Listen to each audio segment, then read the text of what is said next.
Hello दोस्तों, स्वागत है GK Vikram study YouTube channel में आप सभी का।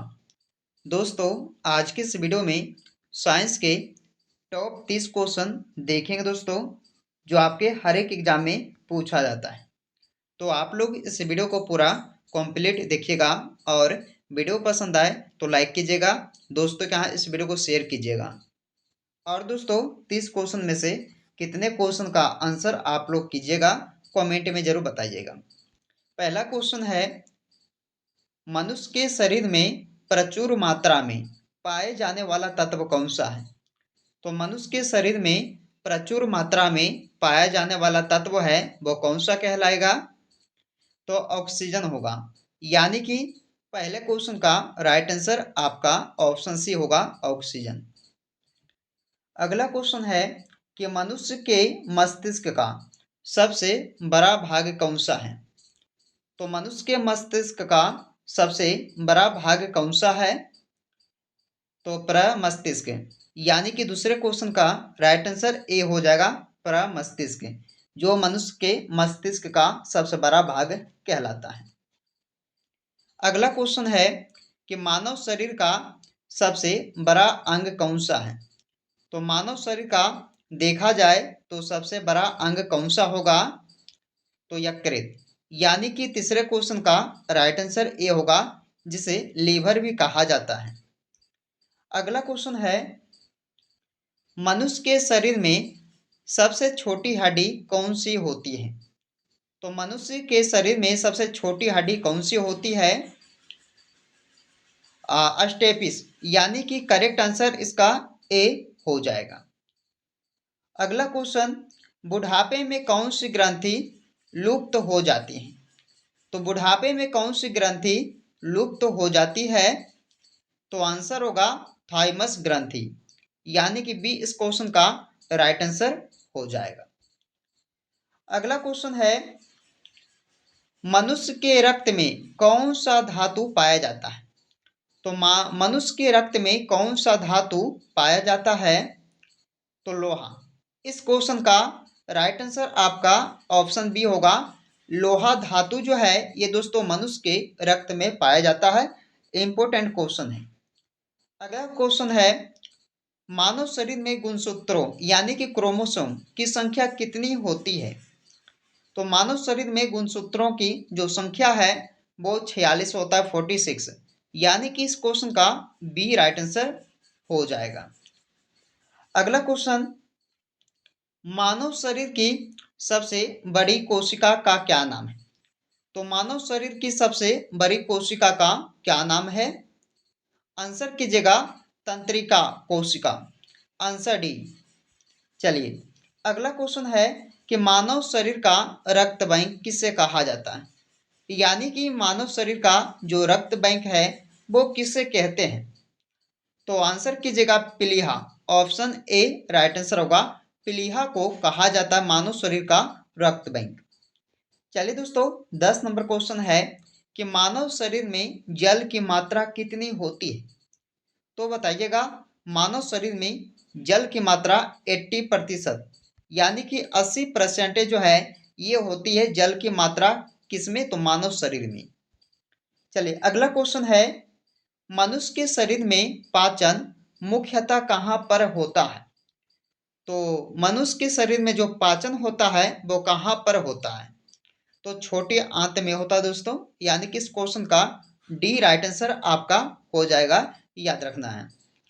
अगला क्वेश्चन है कि मनुष्य के शरीर में पित्त कहाँ उत्पन्न होता है? तो मनुष्य के शरीर में पित्त उत्पन्न होता है वो कहाँ होता है? तो ये होता है दोस्तों यकृत में। यानी कि करेक्ट आंसर आपका ऑप्शन बी होगा, याद रखिएगा राइट आंसर बी होगा, यकृत में पित्त उत्पन्न होता है मनुष्य के शरीर में। अगला क्वेश्चन है, इंसुलिन की कमी से कौन सा रोग होता है? बताइए दोस्तों, एग्जाम में बार बार पूछा जाता है ये क्वेश्चन कि इंसुलिन की कमी से जो रोग होता है वो होता है डायबिटीज रोग। यानी कि इस क्वेश्चन का डी राइट आंसर होगा, डायबिटीज जो रोग है ये किसकी कमी से होता है दोस्तों? तो इंसुलिन की कमी से। चलिए, अगला क्वेश्चन है कि मनुष्य के शरीर में इंसुलिन का निर्माण कहाँ पर होता है? तो मनुष्य के शरीर में देखा जाए तो इंसुलिन का जो निर्माण होता है वो होता है अग्नाशय में। आंसर आप सब ऑप्शन सी इसका कीजिएगा, अग्नाशय में होता है इंसुलिन का निर्माण। अगला क्वेश्चन, मनुष्य के शरीर में लाल रक्त कण का निर्माण कहाँ होता है?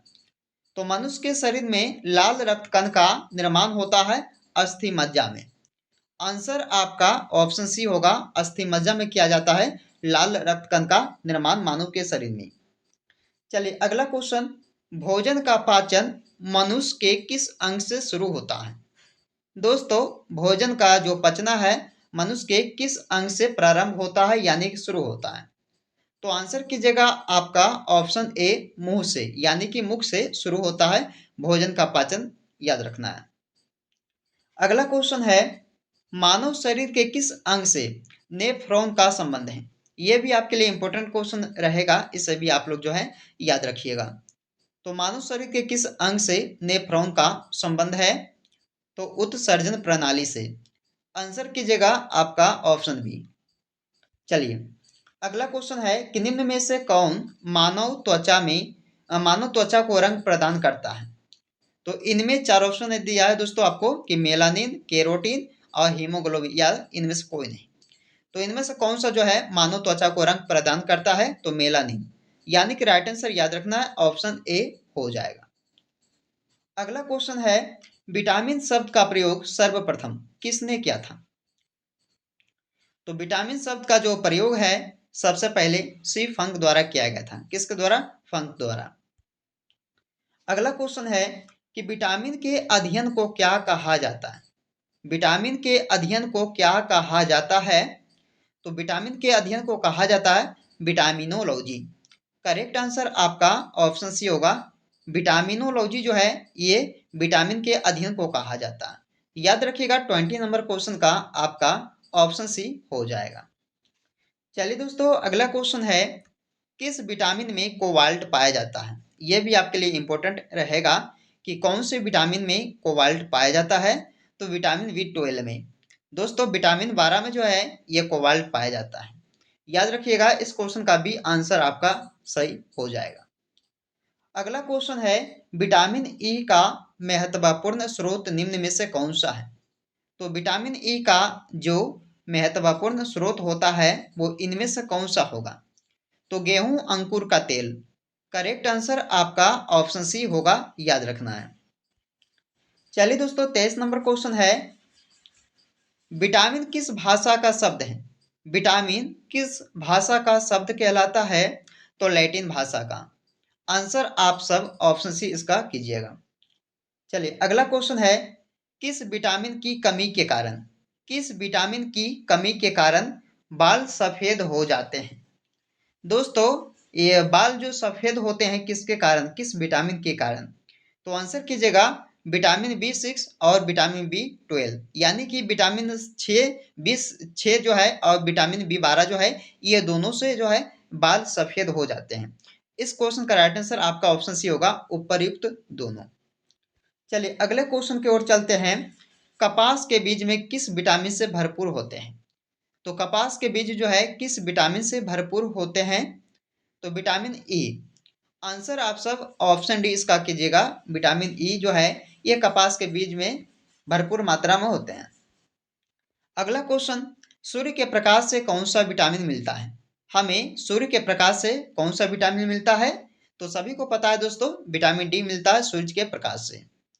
चलिए अगला क्वेश्चन है, हमारे शरीर में कौन सा विटामिन सबसे तीव्रता से बनता है? तो कौन सा ऐसा विटामिन हमारे शरीर में जो है सबसे तेजी से बनता है? तो करेक्ट आंसर आप सब कीजिएगा vitamin D, option number D, याद रखना है। चलिए दोस्तों 28 नंबर क्वेश्चन है कि किस विटामिन को सौंदर्य विटामिन भी कहा जाता है? बताइएगा किस विटामिन को दोस्तों सौंदर्य विटामिन कहा जाता है? तो आंसर कीजिएगा आप सब vitamin E, option number D right answer इसका हो जाएगा। अगला क्वेश्चन है, थायराइड ग्रंथि का खराब होने का मुख्य कारण क्या है?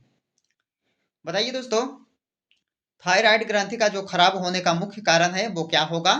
तो आयोडीन की कमी। आयोडीन की कमी से कौन सा मुख्य जो है ग्रंथि खराब होने का मुख्य कारण होता है? तो थायराइड। चलिए अगला क्वेश्चन है जो इस वीडियो का अंतिम क्वेश्चन है। तो दोस्तों आप लोग कोशिश कीजिएगा कि इस क्वेश्चन का जो राइट आंसर बताना चाहते हैं कमेंट में बताइएगा। दूध का रंग किस प्रोटीन के कारण होता है? दूध का रंग जो है पीला जो है किस प्रोटीन के कारण होता है दोस्तों? बताइएगा। आंसर क्या होगा इसका? कमेंट करके बताइएगा। केसिन, क्लोरोफिल, हीमोग्लोबिन या मेलानिन। तो दूध का जो रंग है किस प्रोटीन के कारण होता है? आप सब जो है इनमें से क्वेश्चन ऑप्शन में दोस्तों क्वेश्चन को जरूर आंसर बताइएगा। और 30 क्वेश्चन इस वीडियो में कवर किए हैं साइंस का, जो आपके सारे एग्जाम में देखने को मिल जाएगा। तो आप लोग कोशिश कीजिएगा कि 30 क्वेश्चन में से कितने क्वेश्चन का आंसर किए हैं कमेंट करके बताइएगा। और दोस्तों वीडियो पसंद आए तो लाइक कीजिएगा, दोस्तों क्या है इस वीडियो को शेयर कीजिएगा। और दोस्तों घंटी का जो बटन है उसको ऑल प्रेस पे दबा दीजिएगा। तो चलिए आपसे फिर मिलते हैं अगले वीडियो में।